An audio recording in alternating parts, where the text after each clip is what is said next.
I don't know why people find us to be so important and then take advantage of us in a bad way. The first thing they do is to love us like goats and then to cheat us nearly to the point of ruining us. In order to get you into the story, I would like to encourage you to click on the bell icon and subscribe to our channel. I would like to introduce myself as Walter, a 28 years old man, and Skylar, a 29 years old woman. I was a colleague of her. However, before I do that, I would like to tell you a bit about how we met and how fate brought us together and how we came to be the friends. The first 2 years of my medical degree were very stressful for me as I was a very bright student in my class. However, in the third year of my degree, I got involved with a girl who was a classmate of mine. I believe that was the biggest mistake I have ever made in my life. In the remaining period of my studies, I was in a relationship with that girl. It was in the last year of our degree that she cheated on me with one of my friends, which caused me to think that I was not in love with her. As a matter of fact, she was just taking advantage of me and exploiting me. I was deeply hurt by this incident. Besides being a traumatizing experience, it also had a negative impact on my final exam results. Because it was finals and I was very upset, I was unable to study well and unfortunately, I got failed in both theory subjects. In any case, I attempted again, then I was able to pass them. It took me 1 year to recover from the cheating of my ex that caused me so much pain. During my house job, I did a lot of work in a hospital, and now it is time to enter the specialization program. I had always wanted to become an orthopedic consultant since I was a child because my cousin was a successful doctor and he was my inspiration when it comes to becoming a consultant in his specialty. In order to get it, I had to compete with others. It was my first time taking exams, but I wasn't able to pass them. In addition, I wasted 1 year of my life. In the following year, I was able to apply for that. In addition, I was advised by that cousin who was an orthopedic surgeon that whatever specialization that I would be awarded, I should join it and not waste my time by contributing to give exams for the ortho department. In many ways, I got the point he was trying to make, but unfortunately, I was not able to clear the exams this time around. In spite of that, I was given the opportunity to specialize in gynecology. As a result, I joined it, but I wasn't happy with it in any way. On the first day, typical seniors bullied us and did ragging against us. As a matter of fact, Skylar was my senior and she was bullying me at the same time. There was a lot of bullying that she did to me. In her first expression, she expressed a great deal of pain. As a result, she continued to do this for many days, but I was merely spending time with her, as my plan was to attempt for exams next year in order to get into orthopedics. I remember once when I was waiting in the cafeteria and she came over to apologize to me for her behavior. As far as I am concerned, it is okay. Afterwards, she offered me to be a friend of hers. As soon as I accepted it, our story started to unfold. Afterwards, she came to my rescue in all my studies, both academics and extracurricular, and helped me a lot. With the passing of time, we were getting closer and closer to each other. It is common for us to study for long periods of time and then hung out for a refreshment afterward. While I was doing this, I attempted again the exam, but I also did not pass it. Then after that, I thought that maybe it was my destiny that brought me to gynecology just because of Skylar, so I decided to pursue studies in gynecology. The first time we went to watch a movie, it was a romantic film, and we kissed while watching it. During our conversation, we discussed about the relationship between us. As soon as we completed our specialization, we decided that they would get married and start a family. As a matter of fact, I think that we made a great decision when we made that decision because I realized that if we were to get married at the time, I thought we would be distracted for our goal. Because of the attachment of my girlfriend to me, I experienced some sort of distractions in our studies during those days, and I was experiencing some sort of emotional breakdown. I also had difficulties in my studies. The following year, we got married after completing our specialization. As soon as we got married, we went on a honeymoon trip that was quite enjoyable for both of us. The two of us were far from all the other people in the world. It was a time when we had many romantic experiences at that time.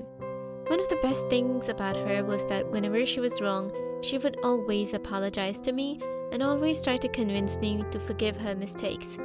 I loved the way she was acting and the way she was carrying herself for me. I had intended and hoped that we would get the job in the same hospital, but unfortunately it was not possible, and she ended up getting the job in a hospital which was far from her house. It was okay to spend a lot of time in the hospital at first, and then we just met in the evening after we spent most of the day in the hospital. It is often the case when she gets home from the hospital that I've already fallen asleep since she's traveled a lot from the hospital to get home. Occasionally on weekends, we take a break and go on vacation to different parts of the world to just chill out and enjoy each other's company. Due to the fact that I had time to spend on weekends, we were fine.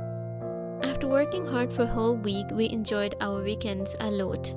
It was great. Our relationship became complicated after a period of time. My routines were irritating me as well, and I was beginning to think that she was equally annoyed by them, as I was. Anyhow, I did not say a single word to her about it at all. There was no communication from her towards me as well over the course of a whole day. She never sent me a message. As soon as she returned home at night, I gave her water and then served her with a meal, since I was fully aware that she traveled a lot.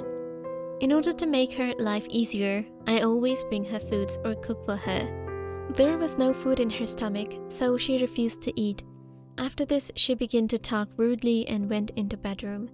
Additionally, I went into the room and asked her what is going on in there. I don't understand why you behave in such a manner. Her response was that she was just tired because of the busy schedule and her job, and that she was just tired. It was very difficult for me to change her mood, even though I also brought her to a long drive as well as to an ice cream shop to eat ice cream. It was my responsibility to take care of her. Initially, I thought that she was fine, but after a few weeks, the situation got much worse because she began to behave in a very rude way. For no apparent reason, she suddenly started laughing and crying at the same time. She is taken to the psychiatrist by me. There was so much concern in my heart about her. It was revealed to him after a few sessions that she had some kind of regret about the situation. In response to his question, I asked, "What do you mean? It wasn't possible for her to be a mother forever," he told me. Upon hearing this news, I was astonished to no end. As I asked him again, was that the reason why she was mentally ill? This is the reason why she was very disturbed, according to him. At the time, I thought if there was bad news, I should not get upset because of it, because I need to be strong for her in this situation. As a result of the treatment she received for 7 months, she was much more stable, but she still had some issues with her mental health. She was appointed to night duty by the hospital after a period of 1 month. In my advice to her, I suggested that she should talk to her seniors about this matter, but she said she was capable of handling it. In order to cope with her situation, she started working night shifts, but after that, things began to get worse for her. After she stopped talking to me, I did not get to see her for a long time, since I had to go for work during the day and she had to work during night. It was causing me a great deal of upset because of this situation. The presence of my wife at home was a basic need of mine, not just a human, but as something more than a human. It was as if I was living a lonely or alone life. I don't remember if there was ever a time when we met at home and she talked to me. In fear of her mental state, I did not ask her many questions, for I was afraid she might make a huge issue out of it. Anyhow, there was a moment when she suddenly started getting ready before work, like she was going to work necklace and with a nice perfume, just like it was a special occasion. Also, she had left the house at 6 p.m., but I was aware that her duty hours started at 9 p.m. and our lives were getting more and more complicated As the day went by, the activities she engaged in were all doubtful in nature. As far as I was concerned, I was positive about the situation. However, these are hell of a load of red flags. As soon as I realized that she was not talking to me, I thought I should check for activities and find out what she was doing. After a few days of getting curious, I decided to check her cell phone when she fell asleep over the weekend. As soon as I checked her cell phone, I found out that her password had already been changed. My memory is that she did not change anything like this before. We were very open with each other and had access to each other's accounts before, but now it seems that she changed everything. As a result, this suggests to me that the girl is having an affair with someone, which explains why she does not want me to check the contents on her cell phone. As of Monday night, I decided to follow her. On that particular night, she left at 7 p.m. and I followed her first to a house where she picked up her female friend and went to the hospital with her. It was with great interest that I followed her to the hospital. As soon as she walked into the house, I also went after her immediately, but I suddenly thought what could be found behind her. Due to the fact that it was not possible for her to perform a race act that early as well, I decided to wait until 2 a.m., so I stayed in the car. As a matter of fact, I do not know how I managed to fall asleep for the whole night in the car. Due to the fact that I had to go to work, I returned home. There was not much sleep that night, but I got a few leaves from work, and then I went back to the hospital to see what was going on. But this time I am leaving at 12 o'clock instead of 11. I went into the hospital and asked the counter about Dr. Schuyler. When I first entered the building, I was told the room in which she went by the man. As I recall, I went to the same room at about 1:50, and I am not quite sure what time it was.